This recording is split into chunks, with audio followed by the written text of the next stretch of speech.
Merhaba arkadaşlar. Bugün Yağmur ile beraber puzzle yapmayı öğreniyoruz.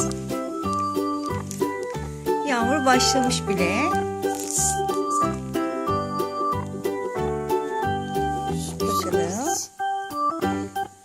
Bakalım. Bunu birleştirdin. 2 tanecik mi? Hello Kitty puzzle.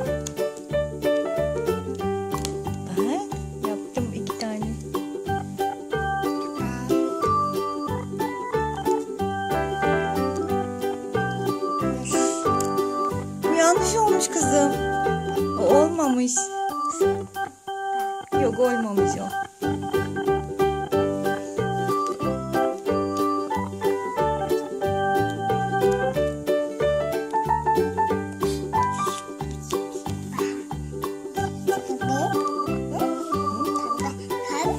Oluyor mu? Bak oluyor. Hep ben yapıyorum ama. Böyle.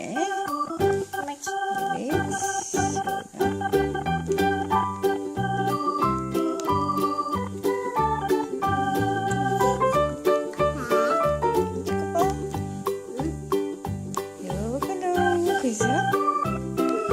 Ama ben hiç göremiyorum.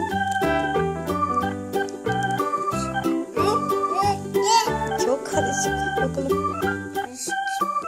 Bir de burada. Böyle. İşte orada.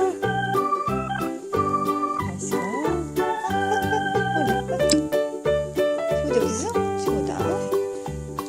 Burada. Pıt. Burada da pıt da balon.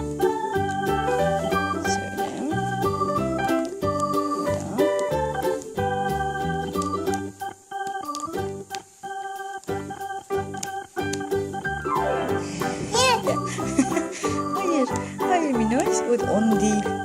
Şöyle bak şöyle. Pıt. İşte o da.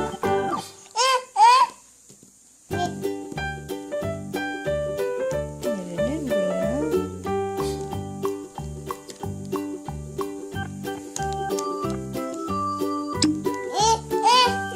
Bakayım kızım.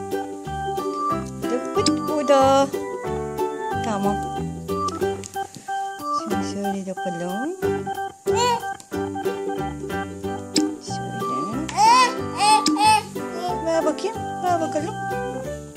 Bakalım kızım. Yok o bunun. Bak bu ya. Bu ya kızım.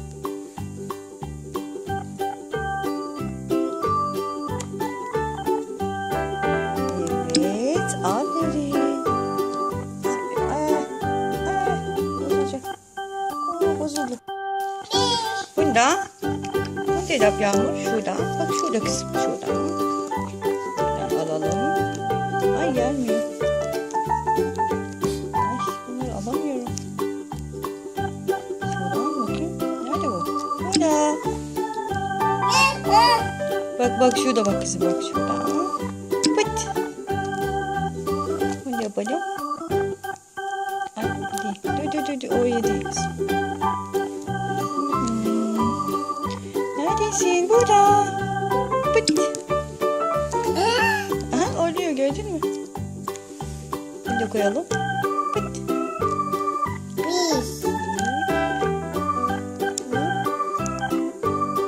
Yok kızım bir dakika bırak bebeğim şöyle. Şöyle pıt. Bu nereye ver bakayım annem. Şurada. Pıt. Son bir tane kaldı. Al bunu da sen yap.